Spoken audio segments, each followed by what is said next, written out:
ಒಂದು ಎಡವಟ್ಟಾಗಿತ್ತಂತೆ. Operation DKShi bomb ಸಿಡಿಸಿದ್ದಾರೆ. ಶಾಸಕ ಯತ್ನಾಳ್ ಡಿಕೆಶಿಯನ್ನ ದೆಹಲಿಗೆ ಕರೆದೊಯ್ದಿದ್ರು ವಿಜೇಂದ್ರ. ಬಿಜೆಪಿಗೆ ಬಂದ್ರೆ ಡಿಕೆಶಿಗೆ ಮುಖ್ಯಮಂತ್ರಿ ಸ್ಥಾನದ ಆಫರ್ ಅನ್ನ ಕೊಟ್ಟಿದ್ರಂತೆ. DKShi CM, Vijayendra DCM. ಇದು ಪ್ಲಾನ್. ಅಮಿತ್ ಶಾ ಮುಂದೆ ಮೆಗಾ ಡೀಲ್ ನಡೆದಿತ್ತಂತೆ. ಅಮಿತ್ ಶಾ ಅವರು ಮುಂದೆನೆ ಬೆಳಗಾವಿಯಲ್ಲಿ ಡಿಕೆ ಸಿಎಂ ರಹಸ್ಯ ಸ್ಫೋಟವನ್ನ ಸಿಡಿಸಿದ್ದಾರೆ. ಬಸನಗೌಡ ಪಾಟೀಲ್ ಯತ್ನಾಳ್ ಏನ್ ಮಾಡ್ಯಾರೋ ಗೊತ್ತಿಲ್ಲ. ಬಟ್ ದಿಲ್ಲಿಯಲ್ಲಿ ಈಗ ಇದು ನಡೆದಿದ್ದು, ಇದು ಘಟನೆ ನಡೆದಿದ್ದು ಸತ್ಯ. ಅದು ಅವಾಗ ನಾನು ಉಚ್ಚಾಟನೆ ಮಾಡಿದ ದಿವಸಗಳಲ್ಲಿ ಅವಾಗ ಒಬ್ಬರು ರಾಷ್ಟ್ರೀಯ ನಾಯಕರನ್ನು ಹೇಳಿದ, ನಾನು ಉಚ್ಚಾಟನೆ ಮಾಡಿತ್ತು, ಅನಿವಾರ್ಯತೆಯಿಂದ ಪಕ್ಷ ಮಾಡಬೇಕಾಯ್ತು. ಯಾಕಂದ್ರೆ ಪ್ರೆಷರ್ ಇತ್ತು ನಮ್ಮ ಮೇಲೆ. ಯತ್ನಾಳ್ ಬಿಜೆಪಿಗೆ ಇದ್ರೆ ಈ ಒಂದು ಜಂಟಿ ಪಕ್ಷದ ಏನು ಆಪರೇಷನ್ಗೆ ತೊಂದರೆ ಆಗ್ತದೆ, ಅದಕ್ಕೆ ಆ ಮನುಷ್ಯನ ಹೊರಗಿಟ್ರೆ ನಾವು ಒಳ್ಳೇದಾಗ್ತದೆ ಅಂದ್ರೆ ಮ್ಯಾಗಿನವ್ರ ಪಾಪ ಏನೋ ಒಂದು ಆಕ್ಷನ್ ಮಾಡ್ಬೇಕಂತ ನಾನು ಉಚ್ಚಾಟನೆ ಮಾಡಿದೆ. ವಿಜೇಂದ್ರ ರೋಲ್ ಏನಾರು ಆಗ್ಬೇಕು, ಮತ್ತೆ ಉಪಮುಖ್ಯಮಂತ್ರಿ ಆಗ್ಬೇಕು, ಮತ್ತಿಷ್ಟು ಪೂಜ್ಯ ತಂದೆಯವರಿದ್ದಾಗ ಲೂಟಿ ಮಾಡಿದ್ದು ಅದನ್ನೇ ಪ್ರಕ್ರಿಯೆ ಮುಂದುವರ್ಸ್ಬೇಕಂತ ಬಿಟ್ಟು ಪಾಪ ಏನು ಅವ್ರು ಹಣ ದುಡ್ಡು ಹೊಡಿದ್ ಬಿಟ್ರೆ ಅವ್ರಿಗೇನು ಎಲ್ಲಾ ಸುಳ್ಳು. ರೈತ ನಾಯಕನೂ ಅಲ್ಲ, ಯಾವ ಸುಡುಗಾಟ ನಾಯಕನೂ ಅಲ್ಲ.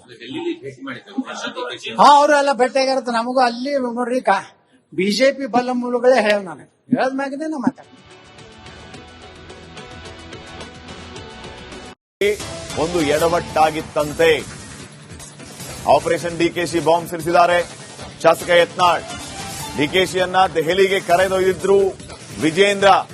ಬಿಜೆಪಿಗೆ ಬಂದ್ರೆ ಡಿಕೆಶಿಗೆ ಮುಖ್ಯಮಂತ್ರಿ ಸ್ಥಾನದ ಆಫರ್ ಅನ್ನ ಕೊಟ್ಟಿದ್ರಂತೆ. DKShi CM, Vijayendra DCM. ಇದು ಪ್ಲಾನ್. ಅಮಿತ್ ಶಾ ಮುಂದೆ ಮೆಗಾ ಡೀಲ್ ನಡೆದಿತ್ತಂತೆ. ಅಮಿತ್ ಶಾ ಅವರು ಮುಂದೆನೆ ಬೆಳಗಾವಿಯಲ್ಲಿ ಡಿಕೆ ಸಿಎಂ ರಹಸ್ಯ ಸ್ಫೋಟವನ್ನ ಸಿಡಿಸಿದ್ದಾರೆ. ಬಸನಗೌಡ ಪಾಟೀಲ್ ಯತ್ನಾಳ್ ಏನ್ ಮಾಡ್ಯಾರೋ ಗೊತ್ತಿಲ್ಲ. ಬಟ್ ದಿಲ್ಲಿಯಲ್ಲಿ ಈಗ ಇದು ನಡೆದಿದ್ದು, ಇದು ಘಟನೆ ನಡೆದಿದ್ದು ಸತ್ಯ.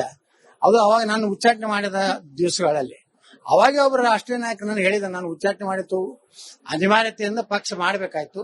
ಯಾಕಂದ್ರೆ ಪ್ರೆಷರ್ ಇತ್ತು ನಮ್ಮ ಮೇಲೆ. ಯತ್ನಾಳ್ ಬಿಜೆಪಿಗೆ ಇದ್ರೆ ಈ ಒಂದು ಜಂಟಿ ಪಕ್ಷದ ಏನು ಆಪರೇಷನ್ಗೆ ತೊಂದರೆ ಆಗ್ತದೆ, ಅದಕ್ಕೆ ಆ ಮನುಷ್ಯನ ಹೊರಗಿಟ್ರೆ ನಾವು ಒಳ್ಳೇದಾಗ್ತದೆ ಅಂದ್ರೆ ಮ್ಯಾಗಿನವ್ರ ಪಾಪ ಏನೋ ಒಂದು ಆಕ್ಷನ್ ಮಾಡ್ಬೇಕಂತ ನಾನು ಉಚ್ಚಾಟನೆ ಮಾಡಿದೆ. ವಿಜೇಂದ್ರ ರೋಲ್ ಏನಾರು ಆಗ್ಬೇಕು, ಮತ್ತೆ ಉಪಮುಖ್ಯಮಂತ್ರಿ ಆಗ್ಬೇಕು, ಮತ್ತಿಷ್ಟು ಪೂಜ್ಯ ತಂದೆಯವರಿದ್ದಾಗ ಲೂಟಿ ಮಾಡಿದ್ದು ಅದನ್ನೇ ಪ್ರಕ್ರಿಯೆ ಮುಂದುವರ್ಸ್ಬೇಕಂತ ಬಿಟ್ಟು ಪಾಪ ಏನು ಅವ್ರು ಹಣ ದುಡ್ಡು ಹೊಡಿದ್ ಬಿಟ್ರೆ ಅವ್ರಿಗೇನು ಎಲ್ಲಾ ಸುಳ್ಳು. ರೈತ ನಾಯಕನೂ ಅಲ್ಲ, ಯಾವ ಸುಡುಗಾಟ ನಾಯಕನೂ ಅಲ್ಲ. ಅವರೆಲ್ಲ ಭೇಟಿಯಾಗಿರತ್ತ. ನಮಗೂ ಅಲ್ಲಿ ನೋಡ್ರಿ ಬಿಜೆಪಿ ಬಲ್ಲ ಮೂಲಗಳೇ ಹೇಳ, ನಾನು ಹೇಳದ್ಮ್ಯಾಗನೇ ನಾ ಮಾತಾಡ್ತೀನಿ. ಒಂದು ಎಡವಟ್ಟಾಗಿತ್ತಂತೆ. ಆಪರೇಷನ್ ಡಿಕೆಶಿ ಬಾಂಬ್ ಸಿಡಿಸಿದ್ದಾರೆ. ಶಾಸಕ ಯತ್ನಾಳ್ ಡಿಕೆಶಿಯನ್ನ ದೆಹಲಿಗೆ ಕರೆದೊಯ್ದಿದ್ರು ವಿಜೇಂದ್ರ. ಬಿಜೆಪಿಗೆ ಬಂದ್ರೆ ಡಿಕೆಶಿಗೆ ಮುಖ್ಯಮಂತ್ರಿ ಸ್ಥಾನದ ಆಫರ್ ಅನ್ನ ಕೊಟ್ಟಿದ್ರಂತೆ. DKShi CM, Vijayendra DCM. ಇದು ಪ್ಲಾನ್. ಅಮಿತ್ ಶಾ ಮುಂದೆ ಮೆಗಾ ಡೀಲ್ ನಡೆದಿತ್ತಂತೆ. ಅಮಿತ್ ಶಾ ಅವರು ಮುಂದೆನೆ ಬೆಳಗಾವಿಯಲ್ಲಿ ಡಿಕೆ ಸಿಎಂ ರಹಸ್ಯ ಸ್ಫೋಟವನ್ನ ಸಿಡಿಸಿದ್ದಾರೆ. ಬಸನಗೌಡ ಪಾಟೀಲ್ ಯತ್ನಾಳ್ ಏನ್ ಮಾಡ್ಯಾರೋ ಗೊತ್ತಿಲ್ಲ. ಬಟ್ ದಿಲ್ಲಿಯಲ್ಲಿ ಈಗ ಇದು ನಡೆದಿದ್ದು, ಇದು ಘಟನೆ ನಡೆದಿದ್ದು ಸತ್ಯ. ಅದು ಅವಾಗ ನಾನು ಉಚ್ಚಾಟನೆ ಮಾಡಿದ ದಿವಸಗಳಲ್ಲಿ ಅವಾಗ ಒಬ್ಬರು ರಾಷ್ಟ್ರೀಯ ನಾಯಕರನ್ನು ಹೇಳಿದ, ನಾನು ಉಚ್ಚಾಟನೆ ಮಾಡಿತ್ತು, ಅನಿವಾರ್ಯತೆಯಿಂದ ಪಕ್ಷ ಮಾಡಬೇಕಾಯ್ತು. ಯಾಕಂದ್ರೆ ಪ್ರೆಷರ್ ಇತ್ತು ನಮ್ಮ ಮೇಲೆ. ಯತ್ನಾಳ್ ಬಿಜೆಪಿಗೆ ಇದ್ರೆ ಈ ಒಂದು ಜಂಟಿ ಪಕ್ಷದ ಏನು ಆಪರೇಷನ್ಗೆ ತೊಂದರೆ ಆಗ್ತದೆ, ಅದಕ್ಕೆ ಆ ಮನುಷ್ಯನ ಹೊರಗಿಟ್ರೆ ನಾವು ಒಳ್ಳೇದಾಗ್ತದೆ ಅಂದ್ರೆ ಮ್ಯಾಗಿನವ್ರ ಪಾಪ ಏನೋ ಒಂದು ಆಕ್ಷನ್ ಮಾಡ್ಬೇಕಂತ ನಾನು ಉಚ್ಚಾಟನೆ ಮಾಡಿದೆ. ವಿಜೇಂದ್ರ ರೋಲ್ ಏನಾರು ಆಗ್ಬೇಕು, ಮತ್ತೆ ಉಪಮುಖ್ಯಮಂತ್ರಿ ಆಗ್ಬೇಕು, ಮತ್ತಿಷ್ಟು ಪೂಜ್ಯ ತಂದೆಯವರಿದ್ದಾಗ ಲೂಟಿ ಮಾಡಿದ್ದು ಅದನ್ನೇ ಪ್ರಕ್ರಿಯೆ ಮುಂದುವರ್ಸ್ಬೇಕಂತ ಬಿಟ್ಟು ಪಾಪ ಏನು ಅವ್ರು ಹಣ ದುಡ್ಡು ಹೊಡಿದ್ ಬಿಟ್ರೆ ಅವ್ರಿಗೇನು ಎಲ್ಲಾ ಸುಳ್ಳು. ರೈತ ನಾಯಕನೂ ಅಲ್ಲ, ಯಾವ ಸುಡುಗಾಟ ನಾಯಕನೂ ಅಲ್ಲ. ಅವರೆಲ್ಲ ಭೇಟಿಯಾಗಿರತ್ತ. ನಮಗೂ ಅಲ್ಲಿ ನೋಡ್ರಿ ಬಿಜೆಪಿ ಬಲ್ಲ ಮೂಲಗಳೇ ಹೇಳ, ನಾನು ಹೇಳದ್ಮ್ಯಾಗನೇ ನಾ ಮಾತಾಡ್ತೀನಿ. ಒಂದು ಎಡವಟ್ಟಾಗಿತ್ತಂತೆ. ಆಪರೇಷನ್ ಡಿಕೆಶಿ ಬಾಂಬ್ ಸಿಡಿಸಿದ್ದಾರೆ ಶಾಸಕ ಯತ್ನಾಳ್. ಡಿಕೆಶಿಯನ್ನ ದೆಹಲಿಗೆ ಕರೆದೊಯ್ದಿದ್ರು ವಿಜೇಂದ್ರ. ಬಿಜೆಪಿಗೆ ಬಂದ್ರೆ ಡಿಕೆಶಿಗೆ ಮುಖ್ಯಮಂತ್ರಿ ಸ್ಥಾನದ ಆಫರ್ ಅನ್ನ ಕೊಟ್ಟಿದ್ರಂತೆ. DKShi CM, Vijayendra DCM. ಇದು ಪ್ಲಾನ್. ಅಮಿತ್ ಶಾ ಮುಂದೆ ಮೆಗಾ ಡೀಲ್ ನಡೆಯುತ್ತಂತೆ. ಅಮಿತ್ ಶಾ ಅವರು ಮುಂದೆನೆ ಬೆಳಗಾವಿಯಲ್ಲಿ ಡಿಕೆ ಸಿಎಂ ರಹಸ್ಯ ಸ್ಫೋಟವನ್ನ ಸಿಡಿಸಿದ್ದಾರೆ. ಬಸನಗೌಡ ಪಾಟೀಲ್ ಯತ್ನಾಳ್ ಏನ್ ಮಾಡ್ಯಾರ ಗೊತ್ತಿಲ್ಲ. ಬಟ್ ದಿಲ್ಲಿಯಲ್ಲಿ ಈಗ ಇದು ನಡೆದಿದ್ದು, ಇದು ಘಟನೆ ನಡೆದಿದ್ದು ಸತ್ಯ. ಅದು ಅವಾಗ ನಾನು ಉಚ್ಚಾಟನೆ ಮಾಡಿದ ದಿವಸಗಳಲ್ಲಿ ಅವಾಗ ಒಬ್ಬರು ರಾಷ್ಟ್ರೀಯ ನಾಯಕನನ್ನು ಹೇಳಿದ, ನಾನು ಉಚ್ಚಾಟನೆ ಮಾಡಿತ್ತು, ಅನಿವಾರ್ಯತೆಯಿಂದ ಪಕ್ಷ ಮಾಡಬೇಕಾಯ್ತು. ಯಾಕಂದ್ರೆ ಪ್ರೆಷರ್ ಇತ್ತು ನಮ್ಮ ಮೇಲೆ. ಯತ್ನಾಳ್ ಬಿಜೆಪಿಗಿದ್ರೆ ಈ ಒಂದು ಜಂಟಿ ಪಕ್ಷದ ಏನು ಆಪರೇಷನ್ಗೆ ತೊಂದರೆ ಆಗ್ತದೆ, ಅದಕ್ಕೆ ಆ ಮನುಷ್ಯನ ಹೊರಗಿಟ್ರೆ ನಾವು ಒಳ್ಳೇದಾಗ್ತದೆ ಅಂದ್ರೆ ಇದು ಮ್ಯಾಗಿನವ್ರ ಪಾಪ ಏನೋ ಒಂದು ಆಕ್ಷನ್ ಮಾಡ್ಬೇಕಂತ ನಾನು ಉಚ್ಚಾಟನೆ ಮಾಡಿದೆ. ವಿಜೇಂದ್ರ ರೋಲ್ ಏನಾರು ಆಗ್ಬೇಕು, ಮತ್ತೆ ಉಪಮುಖ್ಯಮಂತ್ರಿ ಆಗ್ಬೇಕು, ಮತ್ತಿಷ್ಟು ಪೂಜ್ಯ ತಂದೆಯವರಿದ್ದಾಗ ಲೂಟಿ ಮಾಡಿದ್ದು ಅದನ್ನೇ ಪ್ರಕ್ರಿಯೆ ಮುಂದುವರ್ಸ್ಬೇಕಂತ ಬಿಟ್ಟು ಪಾಪ ಏನು ಅವ್ರು ಹಣ ದುಡ್ಡು ಹೊಡಿದ್ ಬಿಟ್ರೆ ಅವ್ರಿಗೇನು ಎಲ್ಲಾ ಸುಳ್ಳು. ರೈತ ನಾಯಕನೂ ಅಲ್ಲ, ಯಾವ ಸುಡುಗಾಟ ನಾಯಕನೂ ಅಲ್ಲ. ಅವ್ರು ಎಲ್ಲ ಭೇಟಿಯಾಗಿರುತ್ತೆ. ನಮಗೂ ಅಲ್ಲಿ ನೋಡ್ರಿ ಬಿಜೆಪಿ ಬಲ ಮೂಲಗಳೇ ಹೇಳ್ಯಾವ. ನಾನು ಹೇಳದ್ಮ್ಯಾಗಿದೆ ನಾ ಮಾತಾಡ ಒಂದು ಎಡವಟ್ಟಾಗಿತ್ತಂತೆ. ಆಪರೇಷನ್ ಡಿಕೆಶಿ ಬಾಂಬ್ ಸಿಡಿಸಿದ್ದಾರೆ ಶಾಸಕ ಯತ್ನಾಳ್. ಡಿಕೆಶಿಯನ್ನ ದೆಹಲಿಗೆ ಕರೆದೊಯ್ದಿದ್ರು ವಿಜೇಂದ್ರ. ಬಿಜೆಪಿಗೆ ಬಂದ್ರೆ ಡಿಕೆಶಿಗೆ ಮುಖ್ಯಮಂತ್ರಿ ಸ್ಥಾನದ ಆಫರ್ ಅನ್ನ ಕೊಟ್ಟಿದ್ರಂತೆ. DKShi CM, Vijayendra DCM. ಇದು ಪ್ಲಾನ್. ಅಮಿತ್ ಶಾ ಮುಂದೆ ಮೆಗಾ ಡೀಲ್ ನಡೆಯುತ್ತಂತೆ. ಅಮಿತ್ ಶಾ ಅವರು ಮುಂದೆನೆ ಬೆಳಗಾವಿಯಲ್ಲಿ ಡಿಕೆ ಸಿಎಂ ರಹಸ್ಯ ಸ್ಫೋಟವನ್ನ ಸಿಡಿಸಿದ್ದಾರೆ. ಬಸನಗೌಡ ಪಾಟೀಲ್ ಯತ್ನಾಳ್ ಏನ್ ಮಾಡ್ಯಾರ ಗೊತ್ತಿಲ್ಲ. ಬಟ್ ದಿಲ್ಲಿಯಲ್ಲಿ ಈಗ ಇದು ನಡೆದಿದ್ದು, ಇದು ಘಟನೆ ನಡೆದಿದ್ದು ಸತ್ಯ.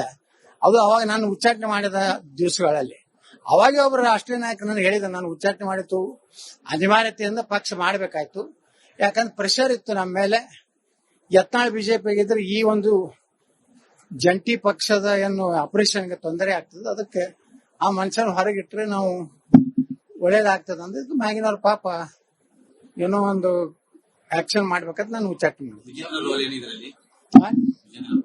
ವಿಜೇಂದ್ರ ರೋಲ್ ಏನಾರು ಆಗ್ಬೇಕು, ಮತ್ತೆ ಉಪಮುಖ್ಯಮಂತ್ರಿ ಆಗ್ಬೇಕು, ಮತ್ತಿಷ್ಟು ಪೂಜ್ಯ ತಂದೆಯವರಿದ್ದಾಗ ಲೂಟಿ ಮಾಡಿದ್ದು ಅದನ್ನೇ ಪ್ರಕ್ರಿಯೆ ಮುಂದುವರ್ಸ್ಬೇಕಂತ ಬಿಟ್ಟು ಪಾಪ ಏನು ಅವ್ರು ಹಣ ದುಡ್ಡು ಹೊಡಿದ್ ಬಿಟ್ರೆ ಅವ್ರಿಗೇನು ಎಲ್ಲಾ ಸುಳ್ಳು. ರೈತ ನಾಯಕನೂ ಅಲ್ಲ, ಯಾವ ಸುಡುಗಾಟ ನಾಯಕನೂ ಅಲ್ಲ. ಅವ್ರು ಎಲ್ಲ ಭೇಟಿಯಾಗಿರುತ್ತೆ. ನಮಗೂ ಅಲ್ಲಿ ನೋಡ್ರಿ ಬಿಜೆಪಿ ಬಲ ಮೂಲಗಳೇ ಹೇಳ್ಯಾವ. ನಾನು ಹೇಳದ್ಮ್ಯಾಗಿದೆ ನಾ ಮಾತಾಡ ಒಂದು ಎಡವಟ್ಟಾಗಿತ್ತಂತೆ. ಆಪರೇಷನ್ ಡಿಕೆಶಿ ಬಾಂಬ್ ಸಿಡಿಸಿದ್ದಾರೆ ಶಾಸಕ ಯತ್ನಾಳ್. ಡಿಕೆಶಿಯನ್ನ ದೆಹಲಿಗೆ ಕರೆದೊಯ್ದಿದ್ರು ವಿಜೇಂದ್ರ. ಬಿಜೆಪಿಗೆ ಬಂದ್ರೆ ಡಿಕೆಶಿಗೆ ಮುಖ್ಯಮಂತ್ರಿ ಸ್ಥಾನದ ಆಫರ್ ಅನ್ನ ಕೊಟ್ಟಿದ್ರಂತೆ. DKShi CM, Vijayendra DCM. ಇದು ಪ್ಲಾನ್. ಅಮಿತ್ ಶಾ ಮುಂದೆ ಮೆಗಾ ಡೀಲ್ ನಡೆಯುತ್ತಂತೆ. ಅಮಿತ್ ಶಾ ಅವರು ಮುಂದೆನೆ ಬೆಳಗಾವಿಯಲ್ಲಿ ಡಿಕೆ ಸಿಎಂ ರಹಸ್ಯ ಸ್ಫೋಟವನ್ನ ಸಿಡಿಸಿದ್ದಾರೆ. ಬಸನಗೌಡ ಪಾಟೀಲ್ ಯತ್ನಾಳ್ ಏನ್ ಮಾಡ್ಯಾರ ಗೊತ್ತಿಲ್ಲ. ಬಟ್ ದಿಲ್ಲಿಯಲ್ಲಿ ಈಗ ಇದು ನಡೆದಿದ್ದು, ಇದು ಘಟನೆ ನಡೆದಿದ್ದು ಸತ್ಯ. ಅದು ಅವಾಗ ನಾನು ಉಚ್ಚಾಟನೆ ಮಾಡಿದ ದಿವಸಗಳಲ್ಲಿ ಅವಾಗ ಒಬ್ಬರು ರಾಷ್ಟ್ರೀಯ ನಾಯಕನನ್ನು ಹೇಳಿದ, ನಾನು ಉಚ್ಚಾಟನೆ ಮಾಡಿತ್ತು, ಅನಿವಾರ್ಯತೆಯಿಂದ ಪಕ್ಷ ಮಾಡಬೇಕಾಯ್ತು. ಯಾಕಂದ್ರೆ ಪ್ರೆಷರ್ ಇತ್ತು ನಮ್ಮ ಮೇಲೆ. ಯತ್ನಾಳ್ ಬಿಜೆಪಿಗಿದ್ರೆ ಈ ಒಂದು ಜಂಟಿ ಪಕ್ಷದ ಏನು ಆಪರೇಷನ್ಗೆ ತೊಂದರೆ ಆಗ್ತದೆ, ಅದಕ್ಕೆ ಆ ಮನುಷ್ಯನ ಹೊರಗಿಟ್ರೆ ನಾವು ಒಳ್ಳೇದಾಗ್ತದೆ ಅಂದ್ರೆ ಇದು ಮ್ಯಾಗಿನವ್ರ ಪಾಪ ಏನೋ ಒಂದು ಆಕ್ಷನ್ ಮಾಡ್ಬೇಕಂತ ನಾನು ಉಚ್ಚಾಟನೆ ಮಾಡಿದೆ. ವಿಜೇಂದ್ರ ರೋಲ್ ಏನಾರು ಆಗ್ಬೇಕು, ಮತ್ತೆ ಉಪಮುಖ್ಯಮಂತ್ರಿ ಆಗ್ಬೇಕು, ಮತ್ತಿಷ್ಟು ಪೂಜ್ಯ ತಂದೆಯವರಿದ್ದಾಗ ಲೂಟಿ ಮಾಡಿದ್ದು ಅದನ್ನೇ ಪ್ರಕ್ರಿಯೆ ಮುಂದುವರ್ಸ್ಬೇಕಂತ ಬಿಟ್ಟು ಪಾಪ ಏನು ಅವ್ರು ಹಣ ದುಡ್ಡು ಹೊಡಿದ್ ಬಿಟ್ರೆ ಅವ್ರಿಗೇನು ಎಲ್ಲಾ ಸುಳ್ಳು. ರೈತ ನಾಯಕನೂ ಅಲ್ಲ, ಯಾವ ಸುಡುಗಾಟ ನಾಯಕನೂ ಅಲ್ಲ. ಅವ್ರು ಎಲ್ಲ ಭೇಟಿಯಾಗಿರುತ್ತೆ. ನಮಗೂ ಅಲ್ಲಿ ನೋಡ್ರಿ ಬಿಜೆಪಿ ಬಲ ಮೂಲಗಳೇ ಹೇಳ್ಯಾವ. ನಾನು ಹೇಳದ್ಮ್ಯಾಗಿದೆ ನಾ ಮಾತಾಡ